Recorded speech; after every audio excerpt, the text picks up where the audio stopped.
বিপদ আসলেই প্রথমে বিশ্বনবী সাল্লাল্লাহু আলাইহি ওয়াসাল্লাম একটা দোয়া পড়তেন। কি পড়তেন? তিনি পড়তেন ইন্না লিল্লাহি ওয়া ইন্না ইলাইহি রাজিউন। নিশ্চয় আমরা আল্লাহর জন্য, নিশ্চয় আমরা কার দিকে ফিরবো ভাই? আবার কার দিকে ফিরবো? আওয়াজ করে বলুন তো, আমরা এসেছি কার কাছ থেকে, আবারও ফিরে যাব কার কাছে? এজন্য বিশ্বনবী পড়তেন ইন্না লিল্লাহি ওয়া ইন্না ইলাইহি রাজিউন। নিশ্চয় আল্লাহর জন্য, ওই আল্লাহর দিকেই আমরা ফিরে যাব। তারপরে বিশ্বনবী পড়তেন আল্লাহুম্মা আজুরনি ফি মুসিবাতি ওয়াখলুফ লি খায়রাম মিনহা। একসাথে প্রথমে পড়তেন ইন্না লিল্লাহি ওয়া ইন্না ইলাইহি রাজিউন, তারপর পড়তেন আল্লাহুম্মা আজুরনি ফি মুসিবাতি ওয়াখলুফ লি খায়রাম মিনহা। মানে আল্লাহ, এই যে আমি বিপদে ধৈর্য ধারণ করলাম, এটার সব তুমি আমার দাও, আর যেটা হারালাম এর চেয়ে ভালো কিছু দিয়ে মেকআপ করে দিও, ভালো কিছু দিয়ে বদল করে দিও। সুবহানাল্লাহ পড়েন। তাহলে বিপদ আসলে আমরা কি পড়ব? কথা বলে। এই যে আমি শুয়েছিলাম, নাশিদ গাচ্ছিল ওরা, এদেশে পরস্পরে দেখা হলে দেয় সালাম, এদেশে আমজনতার হৃদয় জুড়ে পাকালাম, এদেশে বিপদ এলে সর্বজনে সর্বক্ষণে দোয়া পড়ে ইন্না লিল্লাহ। কি পড়ে?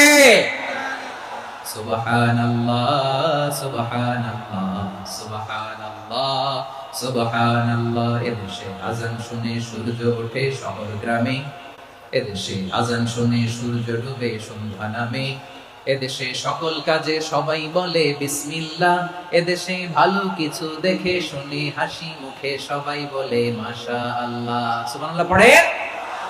তাহলে বিপদ এলে আমরা কি পড়ি? কথা বুঝলে সবাই উত্তর দিতে হবে। বিপদ এলে কি পড়ি? তাহলে বিপদ এলেই আমরা এখন থেকে ইন্না লিল্লাহ পড়বো, নাকি হাই হুতাশ করবেন?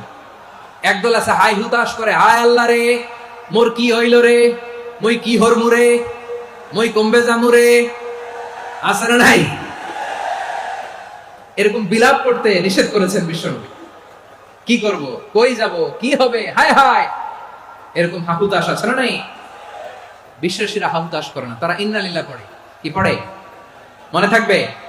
আমরা পড়বো ইন্না লিল্লাহি ওয়া ইন্না ইলাইহি রাজিউন। নিশ্চয়ই আমরা আল্লাহর জন্য, আমরা আল্লাহর দিকেই ফিরে যাব। এরপর পড়বো আল্লাহুম্মা আজুরনি ফি মুসিবাতি ওয়াখলুফ লি খায়রাম মিনহা। আল্লাহ, আমি যে বিপদে ধৈর্য ধারণ করলাম এটার সওয়াব দিও, আর যা হারালাম তার চেয়ে ভালো কিছু দিয়ে বদল করে দিও। সুবহানাল্লাহ পড়েন। বিশ্বনবীর হাদিস শুনলেন উম্মে সালামা রাদিয়াল্লাহু তাআলা আনহা। ওনার স্বামী হলো আবু সালামা। মজার ঘটনা খেয়াল করে শুনেন আমার প্রিয় কলিজার টুকরা ভাইয়েরা। কানগুলো খরগোশের কানের মতো খাড়া করে আমার দিকে তাকান। সাইয়্যিদাতুনা উম্মে সালামা রাদিয়াল্লাহু তাআলা আনহা, ওনার স্বামীর নাম আবু সালামা। শ্রেষ্ঠ দম্পতি, শ্রেষ্ঠ ফ্যামিলি। প্রথমে হিজরত করেছিলেন হাবাসায়, পরে হিজরত করেছেন মদিনায়। উহুদ যুদ্ধের পরে ওনার স্বামী আবু সালামা ইন্তেকাল করলো, শহীদ হলো। সুবহানাল্লাহ পড়েন। যখন আবু সালামা ইন্তেকাল করলো, উম্মে সালামা রাদিয়াল্লাহু তাআলা আনহা কেঁদে কেঁদে হয়রান। আর নবীর শিখানো বাণী অনুযায়ী তিনি বারবার পড়ছিলেন ইন্না লিল্লাহ। কি পড়ছিলেন? মুই কই যামু, কি হরমু, এগুলো বলে নাই। কি বলছে? ইন্না লিল্লাহ। যেহেতু বিশ্বনবী বলেছেন কেউ যদি বিপদের প্রথম ধাক্কায় পড়ে ইন্না লিল্লাহি ওয়া ইন্না ইলাইহি রাজিউন, আল্লাহুম্মা আজুরনি ফি মুসিবাতি ওয়াখলুফ লি খায়রাম মিনহা, তাহলে এই বিপদে যে সে যা হারালো তার চেয়ে শ্রেষ্ঠ কিছু দিয়ে আল্লাহ তার বদল দিয়ে দিবে। এই হাদিস শুনে উম্মে সালামা রাদিয়াল্লাহু তাআলা আনহা ওনার প্রাণ প্রিয় স্বামী আবু সালামার ইন্তেকালের পরে চোখের পানি ছাড়ে আর পড়ে ইন্না লিল্লাহি ওয়া ইন্না ইলাইহি রাজিউন, আল্লাহুম্মা আজুরনি ফি মুসিবাতি ওয়াখলুফ লি খায়রাম মিনহা। বারবার এই দোয়া পড়ে চোখের পানি ছাড়ে, এই দোয়া পড়ে চোখের পানি ছাড়ে, আর মনে মনে বলে আবু সালামার মতো ভালো মানুষ মদিনাতে নাই, আবু সালামার চেয়েও ভালো মানুষ মদিনাতে নাই, তার চেয়ে ভালো মানুষ কি করে আল্লাহ তাআলা আমারে দিবে, তার চেয়ে ভালো মানুষ তো আমি মদিনাতে দেখি না। চোখের পানি দিয়ে বুক ভাসায় আর নবীর হাদিসের উপর আমল করে পড়ে ইন্না লিল্লাহি ওয়া ইন্না ইলাইহি রাজিউন, ইন্না লিল্লাহি ওয়া ইন্না ইলাইহি রাজিউন।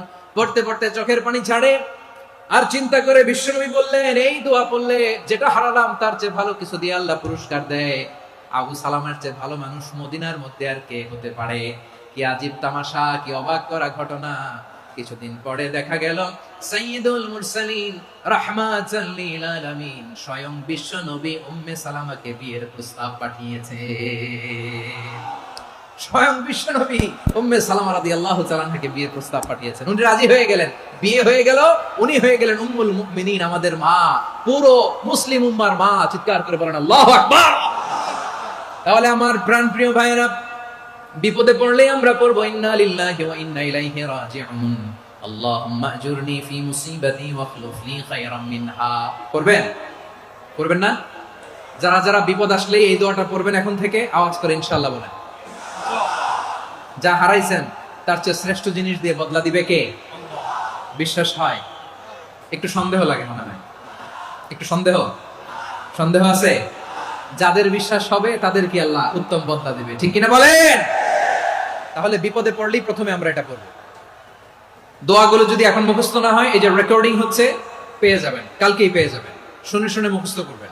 আমার মায়েরা, আমার বোনেরা, আপনাদের জন্য 3টি মাঠের অ্যারেঞ্জমেন্ট করা হয়েছে, আমি জানি। আপনারা এই দোয়াগুলো পড়বেন, আপনার স্বামীকে শেখাবেন, সন্তানকে শেখাবেন, আপনার পুরো পরিবারটাকে জান্নাতের টুকরো বানিয়ে দিবে কে?